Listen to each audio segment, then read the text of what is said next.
ಎಲ್ಲ ಧ್ಯಾನ ಮಿತ್ರರಿಗೆ ಆತ್ಮಪೂರ್ವಕ ನಮಸ್ಕಾರಗಳು. ಇವತ್ತು ಧ್ಯಾನ 365 ಅಲ್ಲಿ 315 ದಿವಸ ಯಾರು ಈ ಯುಗದಲ್ಲಿ ಧ್ಯಾನ ಮಾಡ್ತಾರೋ, ಯಾರು ಅವ್ರ ಮನಸ್ಸನ್ನ ದಾಟಿ ವಿಶ್ವಕ್ಕೆ ಕನೆಕ್ಟ್ ಆಗ್ತಾರೋ ಅವರೆಲ್ಲ ಮನಸ್ಸುಗಳು ಸತ್ಯಯುಗಕ್ಕೆ ಕನೆಕ್ಟ್ ಆಗುತ್ತೆ. ನಮ್ಮ ಶರೀರ ಅನ್ನೋದು ಒಂದು ದೊಡ್ಡ ಯಂತ್ರ, ಇಟ್ಸ್ ಅ ಗ್ರೇಟ್ ಮೆಷಿನ್. ಒಳಗೆ ಎಷ್ಟು ನಾಡಿಗಳು, ಎಷ್ಟು ಅಣುಗಳು, ಒಂದೊಂದು ಉಪಯೋಗ ಏನು ಅನ್ನೋದು ಯಾರಿಗೂ ಗೊತ್ತಿಲ್ಲ. ಯಾಕಂದ್ರೆ ನಾವು ಬರೀ ಫಿಸಿಕಲ್ ಅನಾಟಮಿಯಿಂದ ಈ ಶರೀರವನ್ನು ನೋಡ್ತೀವಿ, ಆದ್ರೆ ಸ್ಪಿರಿಚುವಲ್ ಅನಾಟಮಿಯಿಂದ ನೋಡಿದ್ರೆ ಈ ಶರೀರ ಒಳಗೆ ಎಷ್ಟು ಶಕ್ತಿ ಇದೆ ಅನ್ನೋದು ನಮಗೆ ಗೊತ್ತಿಲ್ಲ. ಆಟಮ್ ಬಾಂಬ್ ಅಂತಾರು, ನಮ್ಮ ಒಳಗೆ ಎಷ್ಟೋ ಆಟಮ್ಸ್ ಇದೆ, ಅದು ಒಂದೊಂದು ಓಪನ್ ಆಗಿದ್ರೆ ಒಳಗೆ ಎಷ್ಟೊಂದು ಎನರ್ಜಿ ಕ್ರಿಯೇಟ್ ಆಗ್ತದೆ. ಇದು ಬರೀ ಉಪನ್ಯಾಸಗಳು ಕೇಳಿದ್ರೆ 4 ದೇವಸ್ಥಾನಗಳು ಹೋಗುತ್ತೆ, ಓಪನ್ ಆಗಲ್ಲ ಈ ಶಕ್ತಿ. ನಮ್ಮೊಳಗೆ ನಾವು ಹೋಗ್ಬೇಕು. ಸತ್ಯಯುಗದಲ್ಲಿ ಎಲ್ಲರೂ ಧ್ಯಾನ ಮಾಡಿದ್ರು, ಎಲ್ಲರಿಗೂ ಸತ್ಯ ಏನೋ ಗೊತ್ತು, ಸತ್ಯ ದರ್ಶನ ಆಯ್ತು, ಸ್ವ ಅನುಭವ ಆಯ್ತು. ಯಾರಿಗೆ ಧ್ಯಾನ ಇಲ್ವೋ, ಯಾರಿಗೆ ಅನುಭವ ಇಲ್ವೋ ಅವರು ಹೊರಗಡೆ ಸಪೋರ್ಟ್ಗೆ, ಹೊರಗಡೆ ಕನೆಕ್ಷನ್ಗೆ ವೆಯ್ಟ್ ಮಾಡ್ತಾ ಇದ್ದಾರೆ. ಯಾರ ಜೊತೆ ಧ್ಯಾನ ಇದೆಯೋ ಅವರು ಒಳಗೆ ಹೋಗ್ತಾರೆ. ನಿಮ್ಮೊಳಗೆ ನೀವು ಹೋಗಿದ್ರೇನೆ ಪ್ರತಿಯೊಂದು ಆಕ್ಟಿವ್ ಆಗುತ್ತೆ. ಒಬ್ಬ ಮನುಷ್ಯ ಒಳಗೆ DNA ಅಲ್ಲಿ 12 ಸ್ಟ್ರಾಂಡ್ಸ್ ಇರುತ್ತೆ. ಒಂದೊಂದು ಏನು ಅದು ಯಾವಾಗ ಆಕ್ಟಿವೇಟ್ ಆಗುತ್ತೆ ಏನಾಗುತ್ತೆ ಅನ್ನೋ ತುಂಬಾ ಡೀಪ್ ಸೈನ್ಸ್. ಪ್ರತಿಯೊಬ್ಬರು ನಮ್ಮ ಶರೀರ ಬಗ್ಗೆ ಅವ್ರವ್ರಿಗೆ ಅರ್ಥ ಆಗ್ಬೇಕು, ಕನೆಕ್ಷನ್ಸ್ ಬಗ್ಗೆ ಅರ್ಥ ಆಗ್ಬೇಕು. ಅಣು ಅಂದ್ರೆ ಏನು, DNA ಅಂದ್ರೆ ಏನು, ಸೆಲ್ ಅಂದ್ರೆ ಏನು, ಕಾಸ್ಮಿಕ್ ಕನೆಕ್ಷನ್ಸ್ ಅಂದ್ರೆ ಏನು, ಡೈಮೆನ್ಷನ್ಸ್ ಅಂದ್ರೆ ಏನು, ಲೋಕಗಳಂದ್ರೆ ಏನು. ಇದು ಆಧ್ಯಾತ್ಮಿಕ ಶಾಸ್ತ್ರ. ಈ ಶರೀರ ನಾವು ಬಿಟ್ಟು ಹೋಗಿದ್ರೆ ಈ ಜ್ಞಾನವನ್ನು ನಾವು ತಗೊಂಡು ಹೋಗ್ತೀವಿ. ಬೇರೆ ಸಂಪಾದನೆ ಹೆಂಗ್ ಮಾಡೋದು, ಈ C++, ಜಾವಾ, ಮೆಷಿನರಿ, ಇದೆಲ್ಲ ಆ ಆತ್ಮ ತಗೊಂಡು ಹೋಗಲ್ಲ. ಅದು ಬದುಕಕ್ಕೋಸ್ಕರ, ಇಲ್ಲಿ ಜೀವನಕ್ಕೋಸ್ಕರ, ಇಲ್ಲಿ ಧನ ಸಂಪಾದನೆಗೋಸ್ಕರ ಬರೋ ಜ್ಞಾನ ನೀವು ಒಂಚೂರನ್ನು ತಗೊಂಡು ಹೋಗಲ್ಲ. ಯಾವುದು ಸತ್ಯವೋ, ಯಾವುದು ಆಧ್ಯಾತ್ಮಿಕತೋ ಅದನ್ನ ನಾವು ತಗೊಂಡು ಹೋಗ್ತೀವಿ. ನಮ್ಮ ದೃಷ್ಟಿ ಅದರ ಮೇಲೆ ಇರಬೇಕು. ಕುಟುಂಬ ಧರ್ಮ ಏನೋ, ಸ್ವಧರ್ಮ ಏನೋ ಅದೆಲ್ಲ ಮುಗಿಸ್ಬಿಟ್ಟು ಸ್ವಲ್ಪ ಜಾಸ್ತಿ ಟೈಮು ನಮಗೆ ಆಧ್ಯಾತ್ಮಿಕ ಮೇಲೆ ದೃಷ್ಟಿ ಇರಬೇಕು. ಆಧ್ಯಾತ್ಮಿಕತೆ ಅಂದ್ರೆ ಮತ್ತೆ ರಿಲಿಜನ್ ಅಲ್ಲ, ಪೂಜೆಗಳಲ್ಲ, ಸ್ತೋತ್ರಗಳಲ್ಲ, ಮಂತ್ರಗಳಲ್ಲ, ಧ್ಯಾನ ಎಲ್ಲ ತಿಂಕ ಅದು ಹೆಚ್ಚಿನದು.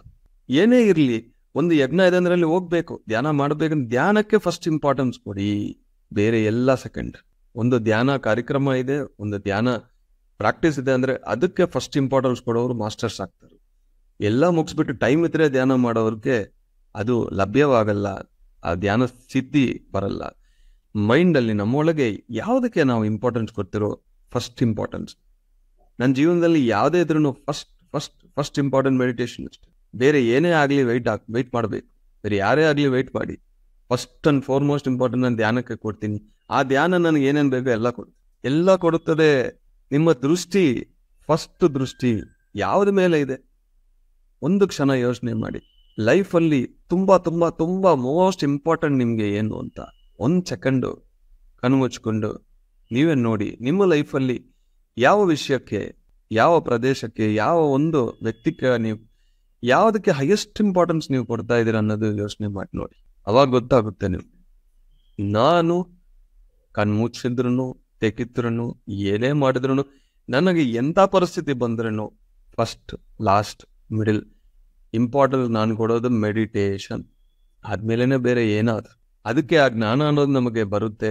ಅದಕ್ಕೆ ಆ ಜ್ಞಾನ ಶಕ್ತಿ ಅನ್ನೋದು, ಜ್ಞಾನ ಅನ್ನೋದು, ಮುಕ್ತಿ, ಮೋಕ್ಷ ಇದೇ ನಮಗೆ ಇಂಪಾರ್ಟೆಂಟ್. ಜೀವನಕ್ಕೆ ಯಾವ್ದು ಇಂಪಾರ್ಟೆಂಟ್ ಅಂದ್ರೆ ಧ್ಯಾನ. ಮಿಕ್ಕಿದೆಲ್ಲ ಬೇಕು, ಎಲ್ಲ ಬರುತ್ತೆ. But meditation is a fundamental foundation. ಮತ್ತೆ ಸಿಗಲ್ಲ. ಸಮಯ ಅನ್ನೋದು ನೀವು ಎಷ್ಟೇ ಕಷ್ಟಪಡ್ತೀರೋ ಮತ್ತೆ ಬರಲ್ಲ. Time flies will never come back. ಒಂದು ಒಳ್ಳೆ ಕಾರ್ಯಕ್ರಮ ಮಾಡಬೇಕಂದ್ರೆ ಅದು ನಾಳೆ ಅನ್ನೋದು ಇರಬಾರದು, ಇವತ್ತೇ ಈಗಲೇ ಮಾಡಬೇಕು. ಕಬೀರ್ ಹೇಳಿದ್ರು, ಈ ಸೆಕೆಂಡ್, ಈ ಕ್ಷಣ ಮಾಡಿ, ಆದ್ಮೇಲೆ ಪ್ರಳಯ ಬರುತ್ತೆ. ಯಾರಿಗ್ ಗೊತ್ತು? ಎಷ್ಟೋ ಜನ ಸರ್ ಮುಂಚೆನೆ ಗೊತ್ತು ಸರ್, ಧ್ಯಾನ 2 ವರ್ಷ ಮುಂಚೆ, 5 ವರ್ಷ ಮುಂಚೆ, 10 ವರ್ಷ ಕೇಳಿದ್ವಿ, ಆದ್ರೆ ಮಾಡಿಲ್ಲ. ಸ್ವಲ್ಪ ದಿವಸ ಮಾಡಿದೀನಿ, ಪ್ರಾಕ್ಟೀಸ್ ಮಾಡಿಲ್ಲ. ಮಾಡಿರ್ಬೋದು ಆದ್ರೆ ಮಿಸ್ ಆಗಿದ್ದೀನಿ, ರೆಗ್ಯುಲರ್ ಮಾಡಿಲ್ಲ. ಎಷ್ಟು ಜನ ಕೇಳಿ ಈಗ ಯಾರ ಹತ್ರ ಮಾತಾಡ್ತಾ ಇಲ್ಲ. ಯಾಕಂದ್ರೆ ಚಾಲೆಂಜ್ ಇದೆ. 69 ಡೇಸ್ ಡೈಲಿ ಮಾಡ್ತಾ ಇದ್ದೀನಿ ಸರ್, ಡೈಲಿ ಬುಕ್ಸ್ ಓದ್ತಾ ಇದ್ದೀನಿ.